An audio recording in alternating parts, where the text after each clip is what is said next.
Assalamualaikum warahmatullahi wabarakatuh. Hamdan wa syukran lillah. Salatan wa salaman ala rasulillah. Amma ba'du. Sahabat Madin TV dimanapun anda berada, bersyukur kepada Allah SWT yang masih memberikan kesempatan kepada kita semua untuk melakukan amal-amal kebaikan. Salawat serta salam marilah kita haturkan kepada junjungan Nabi besar Muhammad sallallahu alaihi wasallam dengan ucapan Allahumma salli ala Sayyidina Muhammad wa ala ali Sayyidina Muhammad. Mudah-mudahan di akhirat kelak kita semua diakui dan diberi syafaat oleh Rasulullah sallallahu alaihi wasallam. Hadirin jemaah Madin TV rahimakumullah. Kali ini saya akan memberikan santapan rohani ataupun kultum yang berjudul Kunci meraih kesuksesan di dunia sampai akhirat. Jemaah Madin rahimakumullah, sesungguhnya Allah SWT adalah yang menciptakan kita. Allah SWT yang menciptakan seluruh makhluk-makhluk yang ada.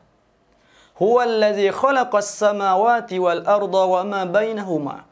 Dialah Allah, zat yang maha menciptakan apa-apa yang ada di langit dan apa-apa yang ada di bumi.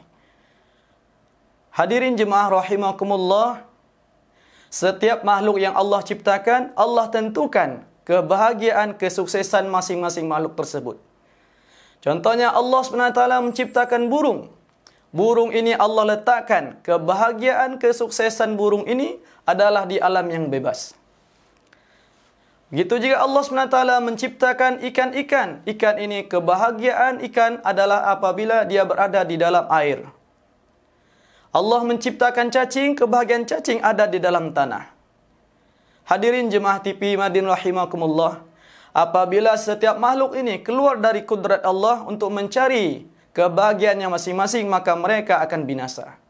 Contohnya cacing, apabila ditetapkan Allah kebahagiaannya di dalam tanah, apabila dia coba-coba keluar dari dalam tanah, maka dia akan dipatok ayam, maka dari sengat matahari akan mati.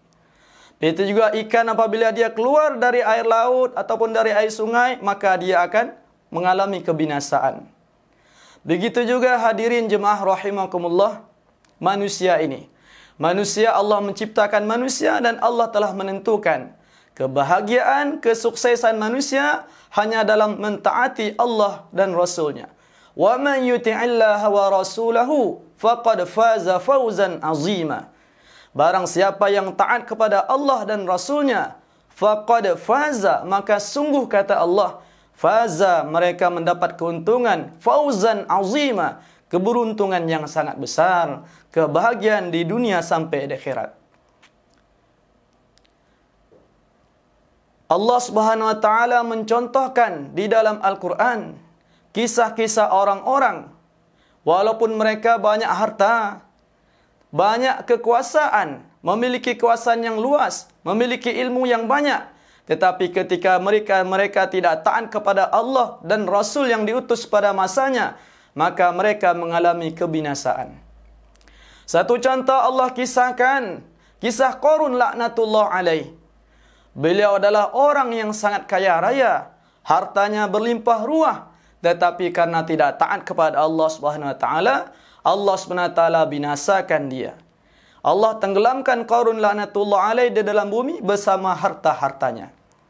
Begitu juga orang yang pangkatnya tinggi seperti Haman, Perdana Menteri, tapi tidak taat kepada Allah SWT, Allah binasakan dia dan Allah hinakan mereka.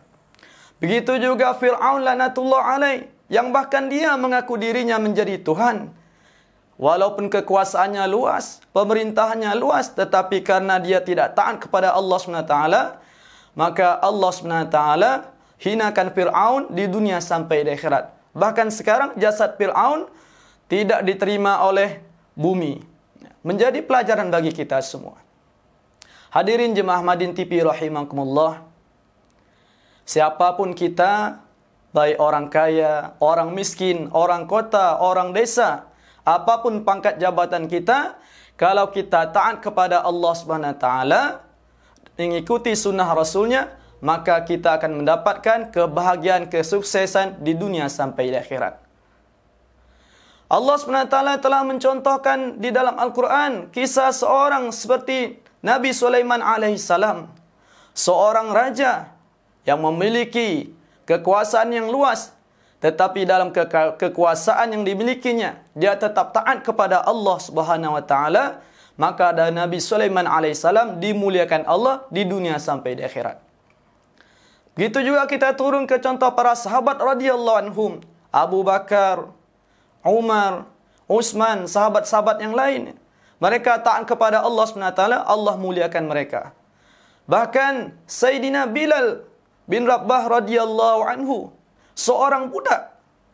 Jangankan harta, diri sendiri dia tidak punya, tetapi karena dia taat kepada Allah SWT, Allah SWT muliakan Sayyidina Bilal radhiyallahu anhu di dunia sampai akhirat. Bahkan Rasulullah SAW mengatakan kepada Bilal, "Wahai Bilal, tadi malam ketika saya melakukan Mi'raj, saya mendengar suara terompahmu di surga." Masya Allah, hadirin jemaah rahimakumullah. Jadi apapun profesi kita, apapun jabatan kita, dimanapun kita tinggal, mari kita sama-sama taat kepada Allah SWT agar meraih kebahagiaan, kesuksesan di dunia sampai di akhirat. Lebih-lebih di bulan puasa ini, mari kita sama-sama meningkatkan ketaatan kita kepada Allah SWT dengan mengikuti apa yang telah dicontohkan oleh Rasulullah SAW. Mumpung di bulan Ramadan ini, mari kita jaga amal-amal fardu dan amal-amal sunnah kita. Solat berjamaah, menunaikan zakat, berpuasa, bersedekah, dan berbuat baik kepada tetangga, dan amalan-amalan lainnya, yaitu menjaga solat sunnah rawatib, solat sunnah duha, solat-solat sunnah lainnya, agar kelak di akhirat kelak kita mendapatkan kebaikan di dunia sampai di akhirat kelak. Amin amin ya rabbal amin. Demikian kultum yang singkat ini, kita tutup dengan doa kifarah majlis. Subhanallah wa bihamdihi, subhanakallahumma wa bihamdika, asyhadu an la ilaha illa anta, astaghfiruka wa atubu ilaik. Wassalamualaikum warahmatullahi wabarakatuh.